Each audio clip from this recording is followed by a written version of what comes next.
ጀነራል ታደሰ ወረደ ንሓደ ካብ ኣዘዝቲ ሰራዊት ዝኾነ ሽመት ሂቡ ኣብ ትግራይ ዝተቋረፀ ዓለም ለኻዊ ምፅራይ ገበናት ዳግም ክጅምር ፃውዒት ቀሪቡ ኣሎ። ኣብ ከባቢ ወጀራት ሰራዊት ትግራይ ዝሓዝን ስጉም ተወሲዱ ዝብል ክሲ ቀሪቡሉ ኣሎ። ደቂ ኣንስትዮ ተምሃሮ ኣርቲፊሻል መጋየፅታት ንኸይጥቀማ ትምህርቲ ሚኒስተር ኢትዮጵያ ኣጊዱ ኣሎ። ሰላም ጥዕና ሃበልና ቤተሰብ ኩሉ ሚድያ ንሰዓት ዝሓዝናዮ ሓበሬታታት ብቐንዲ ነጥብታት ፈሊምናዮም ንሰናይ ምክትታልኩም ብክብሪ ብምዕዳም ናብ ዝርዝሮም መቢልና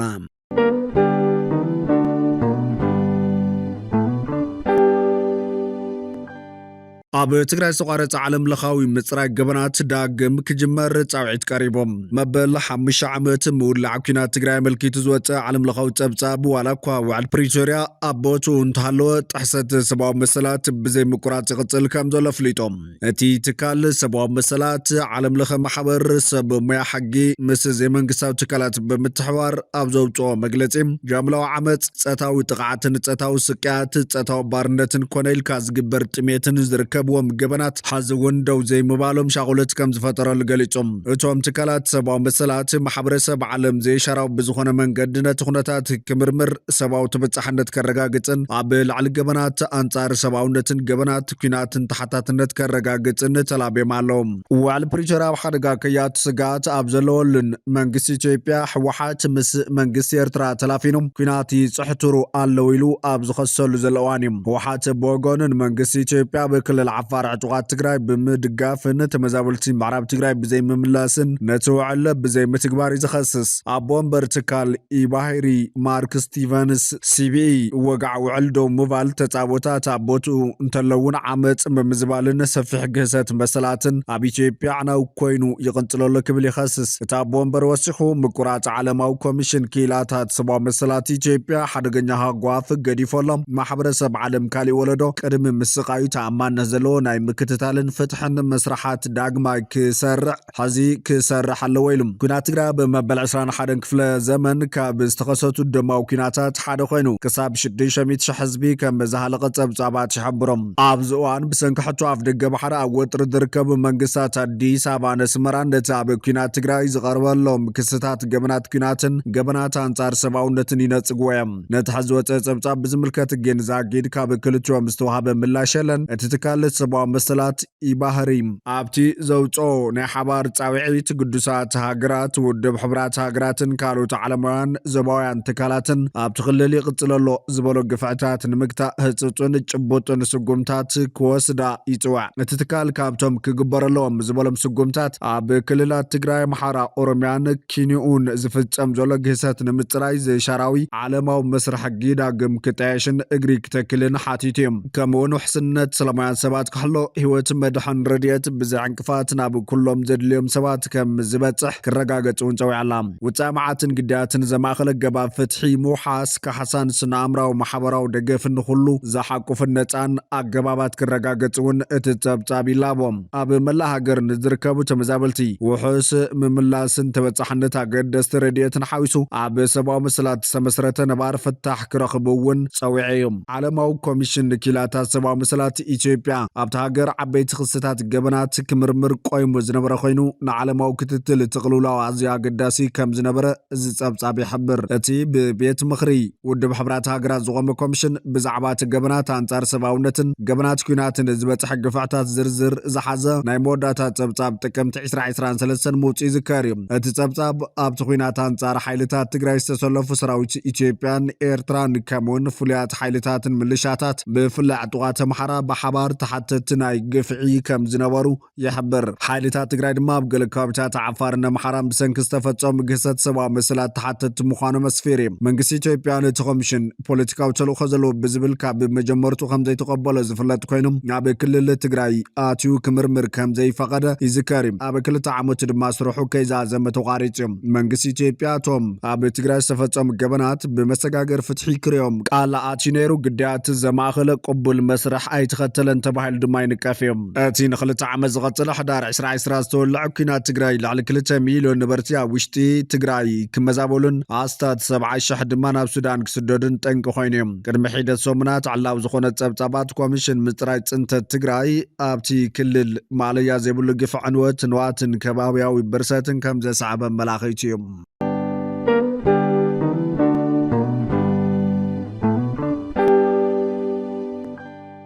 ኣብ ከባቢ ወጀራት ሰራዊት ትግራይ ወሲድዎ ዝተባሃለ ስጉምቲ ዝሓዝን ክብሉ ብዙሓት ይገልጽዎ ኣለዎም።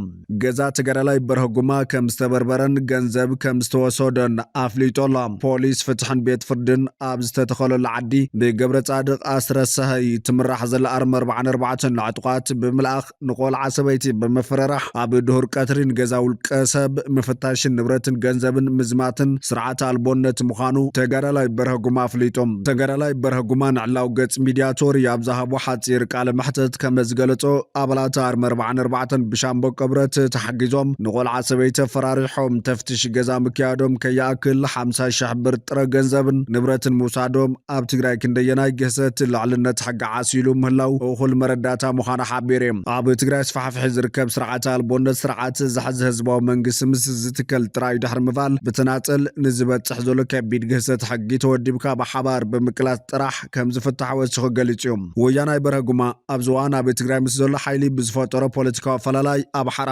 መሬት ምስ ሓይሊ ሰላም ትግራይ TPF ዝተሰለፈ ኮይኑ ዋላ እውን በርሀጉማ ናብ ሓራ መሬት ይውረድ ድላዩ ፖለቲካዊ ኣፈላላይ ይሃልዎ ኣብ ገዛት ወያናይ ኮነ ስድራት ወያናይ ዝኾነ ስጉምቲ ምውሳድ ዝሓፍርን ንተጋሩ ዘይምጥንን ክብሉ ብዙሓት ተቃውሞ የስምዓሎም። ብኻልእ ሓበሬታ ጀነራል ታደሰ ወረደ ንሓደ ካብ ኣዘዝቲ ሰራዊት ትግራይ ዝኾነ ሽመት ሂቦም። ላዕለዋይ ኣመራርሓ ፍሉይ ሓይሊ ትግራይ ዝነበረ ኮማንደር ንጉስ ወለጋ ካብቲ ዝነበሮ ካብ ሰራዊት ትግራይ ተመዚዙ ናብ ፖሊስ ኮሚሽን ብደረጃ ኮሚሽነር ዘፈር ፍሉይ ልኡኽ ኮይኑ ተመዲበላ።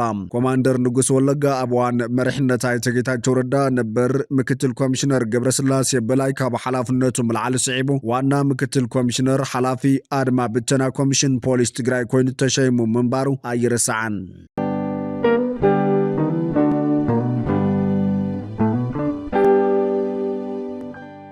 ደቂ ኣንስትዮ ተምሃሮ ኣርቲፊሻል መጋየፅታት ንኸይጥቀማ ትምህርቲ ሚኒስተር ኢትዮጵያ ኣጊዶም። ሚኒስተር ትምህርቲ ደቂ ኣንስትዮ ተምሃሮ ጽፍረን ፀጉረን ከንፈረንን ካብ ምቕባእ ክቁጠባን ንቤት ትምህርቲ ዘየድሊ ገይፃ መይፂ ዝኽልክልን መምርሒ ከም ዘዳለዎ ፍሊጡ ኣላ። ብመሰረቲ ብሚኒስተር ትምህርቲ ዝተዳለወ ረቂቕ መምርሒ ንባህርያት ተምሃሮ ንምቁፅፃር ዝተዳለወ ምዃኑ ድሕሪ ምሕባር ብዘይካ ተፈጥራዊ ፀጉረን ኣርቲፊሻል ፀጉሪ ምጥቃም ኩልኩል ምዃኑ ይድንግግ። ብተወሳኺ እቲ ዝወፀ ሓድሽ ደንቢ ንባህሊ ኢትዮጵያ ዘይገልጹ ብፍላይ ድማ ክሬዚ ደይ፣ ኦልድ ደይ፣ ቤቢ ደይ፣ ቶማቶ ደይ፣ ከለር ደይ፣ ቫላንታይን ደይን ዝበሃሉ በዓላት ተምሃሮ ንኸየኽብሩ ክልከላ ኣንቢሮላ። ብመሰረት መምርሒ ዩኒፎርም ቤት ትምህርቲ ኣዋልድ ትሕቲ ብርከን ዝኾነ ዩኒፎርም ክኽደና ይግባእ ዝበለ ኮይኑ ወሲኹ ድማ ካብቲ ዩኒፎርም ወፃኢ ምስቲ ናይቲ ከባቢ ባህሊ ዘይጋጮ ክዳን ክኽደኑ ይግደዱ ይብል እቲ ረቂቕ መምርሒ። ተምሃሮ ተረጋጋሚ ስሕተታት ከም ዝፈጸሙ እንተተረጋጊጹ ብፍላይ ካብ 7 ክሳብ 12 ክፍሊ ተምሃሮ ከከም መጠን ናይቲ ገበን ክሳብ 1 ዓመት ካብ ቤት ትምህርቲ ክእገድ ከም ዝኽእል እቲ ረቂቕ ፖሊሲ ይሕብር። እዚ ከም ዘሎ ኮይኑ 7 ኣባላት ስድራ ቤት ኣብ ሓንቲ ፀሓይ ብመርዚ ተመሪዞም መይቶም። ፖሊስ ክልል ማእኸላይ ኢትዮጵያ ኣብ ዞባ ምብራቕ ጉራጌ ወረዳ መስቃን 7 ኣባላት ስድራ ቤት ብመርዚ ምግቢ ሂወቶም ምሕላፎ ኣፍሊጡ ኣላ። ካብቶም 8 ኣባላት እዛ ስድራ ቤት ኣቦ ምስ 6 ደቁን ማለት 7 ሰባት ብመርዚ ተለኺፎም ሂወቶም ሓሊፎም። እቲ ሕልፈት ሂወት ኣብ መንጎ 6 ክሳብ 10 ሕዳር 2018 ዓ.ም ዝተፈጸመ ኮይኑ እቲ ዝዓበየ ዕድመ 46 ዓመት እቲ ዝነኣሰ ድማ ወዲ 7 ወርሒ ከምኡውን ወዲ 1 ዓመት ዝርከብዎም እዮም። እታ ብሂወት ዝተረፈት ኣደ ወይዘሮ ዳመነች ደንበል ሕዚ ኣብ ሆስፒታል ዳግማዊ ምኒልክ ኣብ ኣዝዩ ብርቱዕ ክንክን እናተሓገዘት ብሂወት ትርከብ ተባሂሎም ንሳ ሕልፈት ሰብኣያን ደቃን ከም ዘይፈለጠት እውን ተገሊጹ። እቲ ናይቲ ወረዳ ፖሊስ እቲ ምግቢ ብኸመይ ከም ዝተመረዘ ንምፍላጥ ኮሚቴ ጣይሻ ብምርመራ ይርከብ ተባሂሉላ። ምክትል ኮማንደር ያለው ተመስገን ከም ዝገለጾ ኣብቲ ተግባር ካልእ ኢድ ክህልዎ ይኽእል ብዝብል ጥርጣረ 10 ሰባት ኣብ ቁፅጥር ኣትዩ ንምርመራ ይጻረሎ። ፖሊስ ንውፅኢት ምርመራ ኣስከሬን ይጽበ ከም ዘሎን ሓበሬታ እንተተረኺቡ ንህዝቢ ከቃልሕ ከም ዝኾነን ኣረጋጊጾም።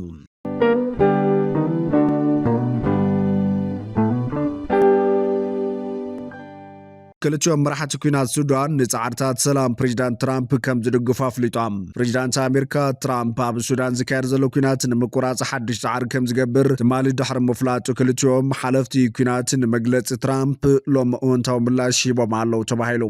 ኣብ ፖርት ሱዳን ዝመደብሩ ሌተናል ጀነራል ዓብደልፈታሕ አልቡርሃን ኣብ ዘውፅኦ መግለፂ ምምሕዳር ትራምፕ ንሱዳን በዝልክዕ ኣቓልቦ ብምሃቡ ብምምስጋን ምስ ኣሜሪካን ስዑድ ዓረብን ብምትሕባር ኣብ ሃገሩ ዝረአ ዘሎ ደም ምፍሳስ ከብቅዕ ህልውነቱ ኣፍሊጦላ ብተመሳሳሊ በዓል ዝምራሕ ቀዳማይ ሚኒስትር መንግስቲ ዶክተር ከማል ኢድሪስ ኣሜሪካን ስዑድ ዓረብን ኣብ ሃገሩ ሰላም ንምምጻእ ክጅምሮ ዝሓስባ ጻዕሪ ዝተባባዕ ምዃኑ ድሕሪ ምሕባር መማሕዳሩ ኣብ ጻዕሪ ከም ዝተሓባበር ገሊጹ ብተወሳኺ ክልተን ሃገራት ኣብ ሱዳን ሰላም ምርግጋን ልምዓትን ንኽመጽእ ዝገብርኦ ዘለዋ ሰናይ ድልየት ምስጋና ኣቕሪቦላ ብኻልእ ወገን ድማ ብሌተናል ጀነራል መሐመድ ሓምዳን ደጋሎ ሂሚቲ ዝምራሕ ሓይልታት ኣብ ዝቆጻጸሩ ከባቢታት ናይ ገዛ ርእሱ ጎናዊ መንግስቲ ዝመስረተ እንትኸውን ንጻውዒት ሰላም ትራምፕ ከም ዝድገፍ ኣፍሊጡ ክብል ሱዳን ታይምስ ጸብጺቦላ ካብ ብዛዕባ ሱዳን እንከይወጻና ምክትል ኣዛዚ ህጹጽ ወሃቢ ደገፍ RSF ዓብዱራሕማን ደጋሎ ኣብ ሱዳን ብዝፈጸመ ገበን ብማዕቀብ ተቐፂዓላ ዓብዱራሕማን ሓውን ዋና ኣዛዚ RSF ዝኾነ ህሚቲ ክልቲኦም ኣሕዋት ኣዛዝን ምክትል ኣዛዝን RSF ምዃኖም ዝግለጽ ዓብዱራሕማን ኣብ ሃገር ሱዳን ከተማ ኣልፋሽር ብዝፈጸመ መስካሕኻሕ ገበን ምክንያቱ ሕብረት ኣውሮፓ ማዕቀብ ኣንቢሩሉ ዘሎ ተባሂሉ እቲ ማዕቀብ ምእጋድ ምንቅስቓስን ሃፍትን የካትት ሕብረት ኣውሮፓ ብኣልፋሽር ጅምላዊ መቕተልቲ ጾታዊ ዓመፅን ጥሜት ከም መሳርሒ ኩናት ምጥቃም ዘካትት ገበን ከም ዝተፈጸመ ኣብ ዘውጭ ሓበራ መግለጺ ሓቢሩ ሕብረት ኣውሮፓ ኣብ ሱዳን ክልተ መንግስታት ንምጥያሽ ዝግበር ምንቅስቓስ እውን ብትሪ ነጺግዎላ RSF ምስ ሕብራት ኢሚራት ዓረብ ብምትሕባር ብሓደ ዝንቀሳቐሱ ሓይልታት ምዃኖም እዮም ዝግለጾም RSF ከተማ ኤልፋሽር ድሕሪ ምቁጻሩ ኣብ ውሽጢ 3 ሰሙናት ልዕሊ 150,000 ዜጋታት ካብታ ከተማ ተፈናቒሎም ይብል ጸብጻብ ሱዳን ትሪቡን ብኣሽሓ ዝቑጸሩ ንጹሃን ድማ ኣብ ውሽጢ ሒደት መዓልታት ብመስካሕኻሕ መንገዲ ከም ዝተቐተሉ ጸብጻብ ዓለም ለኸ ሚድያታት ይሕብር እንተኾነ ግን እዚ ብዘይሸራው ኣካል ክረጋገጽ ኣይከኣለን